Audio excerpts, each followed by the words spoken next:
Thank you so very much for being back. And if you just joined us, Enterprise Morning, it is reaching you from Enterprise Television.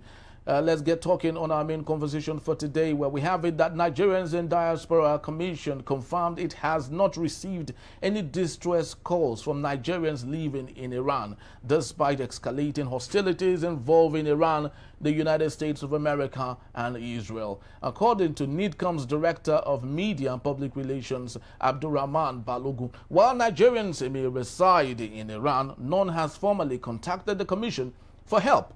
At the same time, the Federal Ministry of Foreign Affairs stated that it is closely monitoring development across the Middle East. Tensions also spilled into Nigeria, where dozens of protesters marched through the Maryland area of Lagos, chanting anti-US and anti-Israel slogans and demanding global condemnation of foreign intervention in sovereign nations. The protest heightened tension in the area, prompting many passerbys to steer clear. Earlier demonstrations were also reported in several northern states following outrage over the reported killing of Iran's supreme leader, Ayatollah Ali Khamenei. Meanwhile, the conflict expanded further across the Middle East, with Lebanon-based Hezbollah reportedly targeting a British air base in Cyprus. The rising instability impacted global oil markets, pushing Nigeria's Bonny light crude price to $80 per barrel, up from $70 per barrel, marking its highest level since July of 2025.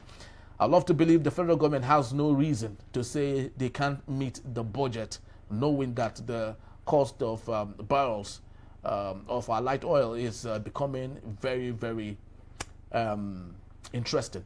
Let's get talking. His Greatness Agadaigo, Barrister, is still here with us. Thank you so very much for being here, Barrister. My pleasure. Always a pleasure. Yes.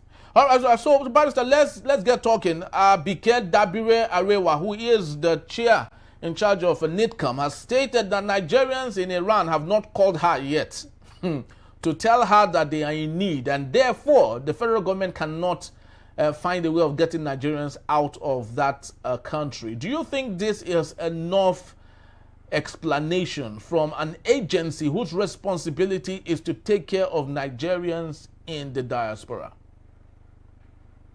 The truth about the whole thing is that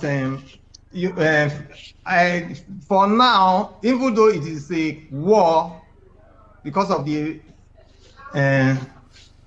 kinds of war missiles and sophisticated armory that is being deployed, especially by US and Israel against Iran. Iran now is the prey. US and Israel, they are the predator, they are the attackers. Iran is the defender. But why I may agree with her is that the US and Israel, they are not attacking Iran full scale. Their target is their leadership, the Islamic revolutionary leadership. That's their target, not the civilians, not the populace. And so they are very mindful to ensure that they do not even cause civilian casualties, even though, you know, in such kinds of warfare, there are naturally going to be collateral damage here and there.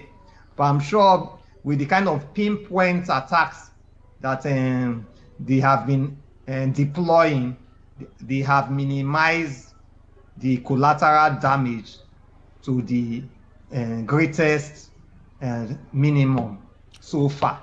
But what they are targeting is the leader, their missile, their armory locations, and of course they have told all citizens to leave any military installation, military sites, military formation they should get is a possible target. So those are where they are targeting. And of course, from the reports we got, all the 11 Iran naval vessels have been destroyed. I'm sure there is Opan nuclear sites and the 3 other nuclear sites have been hit again. You know, they first hit them last year, June, both America and Israel. Of course, they are also targeting their long-range missile stock. and they are targeting their medium-range missile so that they cannot shoot at Israel and they cannot shoot at Kuwait and Bahrain and other nations where America bases are located. So, and of course, what I saw in the news this morning, I saw the remnants of the leadership of Iran pleading that if the US and Israel will stop attacking them, they are ready to come back to the negotiating table and engage in meaningful negotiation. And my understanding of meaningful negotiation is negotiation where they are ready to now make real compromises. And of course, you know, one of the compromise Israel and America they are looking for is giving up their nuclear development sites, opening it up for inspection, and they want it completely obliterated. They do not want Iran to have nuclear weapons. That's number one, top on the agenda. And of course, number two is that they want a people-led government, not an Islamic government that operates more like a monarchy of a sort, or a court leadership, where only few people take decisions and they put the other populace in the darkness. And you know, Iran is a population of about 120 million people.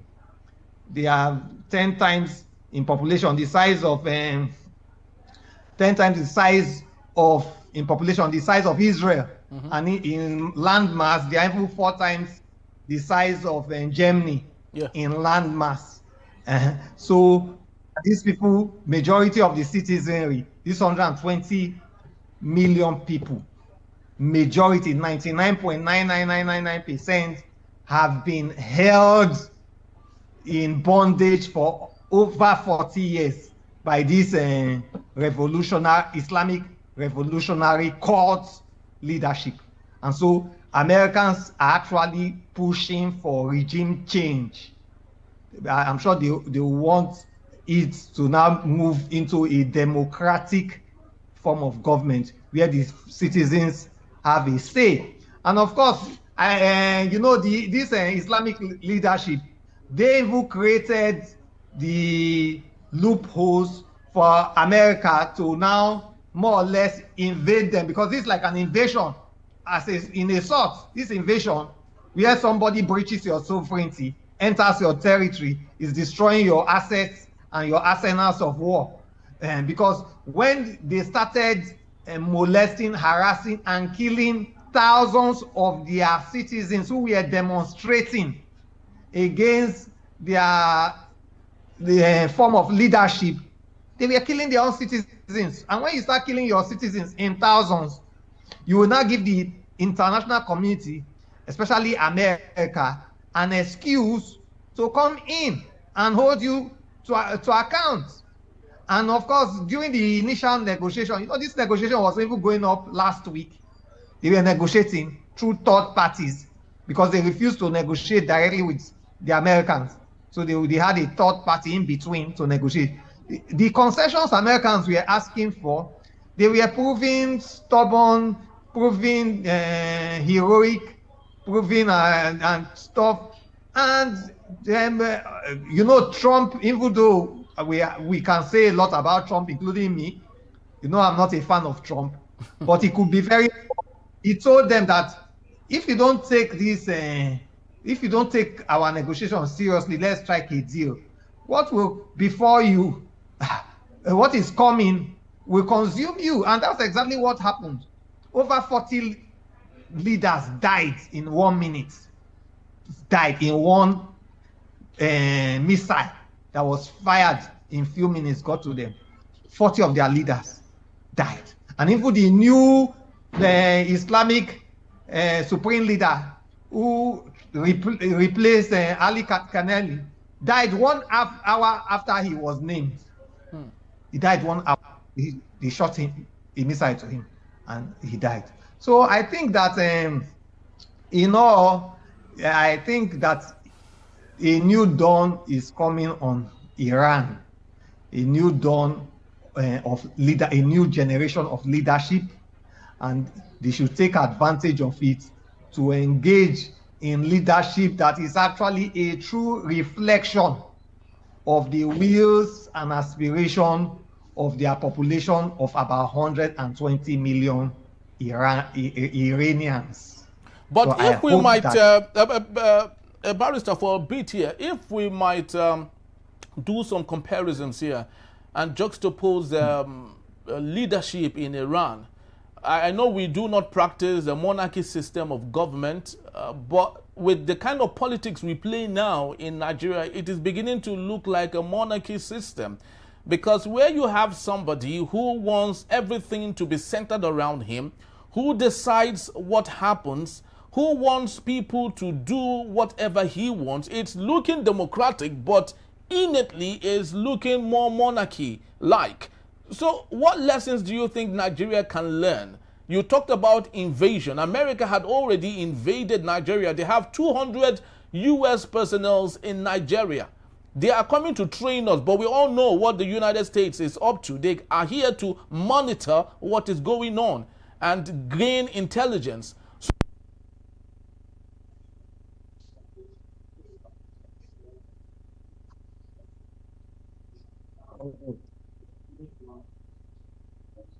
Hello?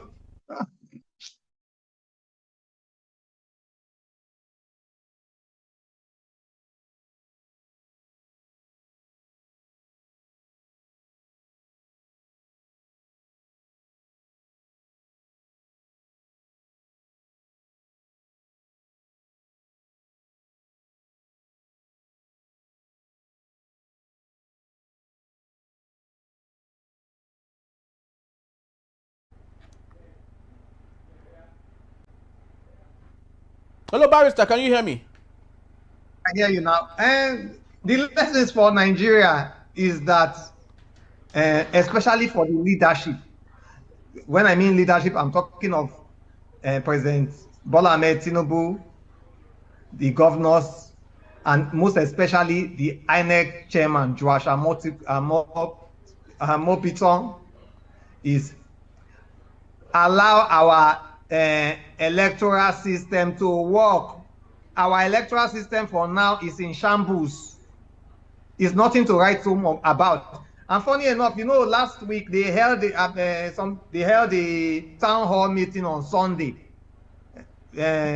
which was anchored by Sheung of Channels TV. Okay, yeah. From what the INEC chairman, new INEC chairman, from what he said and how he spoke, he did not give us any strong assurances. He did not give us. I was not reassured. I didn't feel reassured. Let me talk personally that 2027 election will be free, fair, credible, glitch-free, ballot stuffing free, results mutilation free, and all the other vices that befell our election in 2023, and the vices that befell the election in Edo State, gubernatorial election during the last season. There was no assurance from the headsman of INEC that we are not going to hear in 2027 election that we could not transmit result because there was network failure. There was no such assurance, and he's supposed to be new. He's supposed to be fresh. He's supposed to be more assuring than Yakubu. He's supposed to even be more pragmatic. He's a lawyer. He's a senior lawyer. He's a professor. He's a teacher. He's a school administrator. So I expected much more from what he's offering. If we did, he could never assure us that the scam, the incidences that were very discouraging that befell simple FTT election a week or so ago will not reoccur. So there was no assurance. So it means that we are not even learning any lesson, or we have refused to learn lesson. And of course, you know, democracy in Nigeria right now is becoming a very unpopular form of government. And I've given you statistics already. Going by the voting, the measure of votes that was harvested from the 2023 election, only barely 20-something million Nigerians voted out of 200 and something Nigerians, meaning 10%, and less than 10% voted. Less than 10% of Nigerians voted in 2023 election. And with the glitch and all that happened, many Nigerians may still not vote in 2027. And so what the new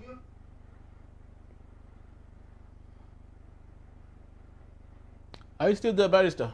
Reassure Nigerians that yes, I'm still there. Can you hear me? Yes, I can hear you. Can you? Oh God, I can hear you, Barrister.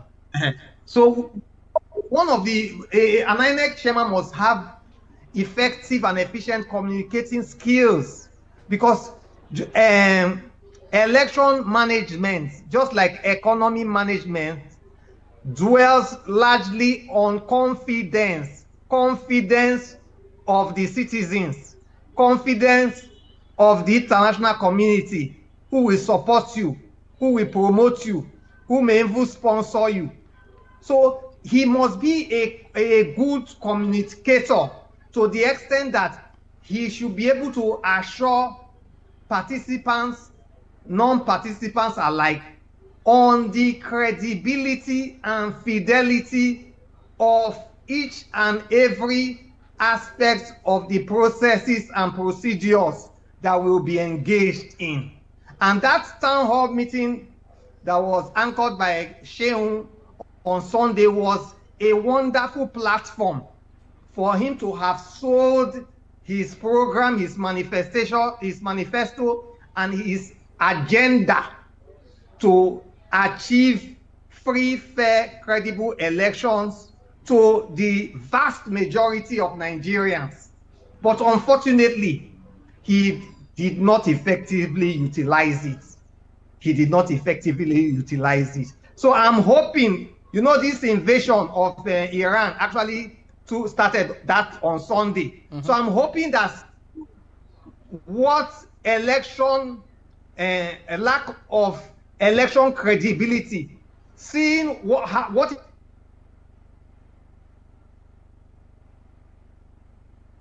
Are you there, Barrister? Can do. Okay.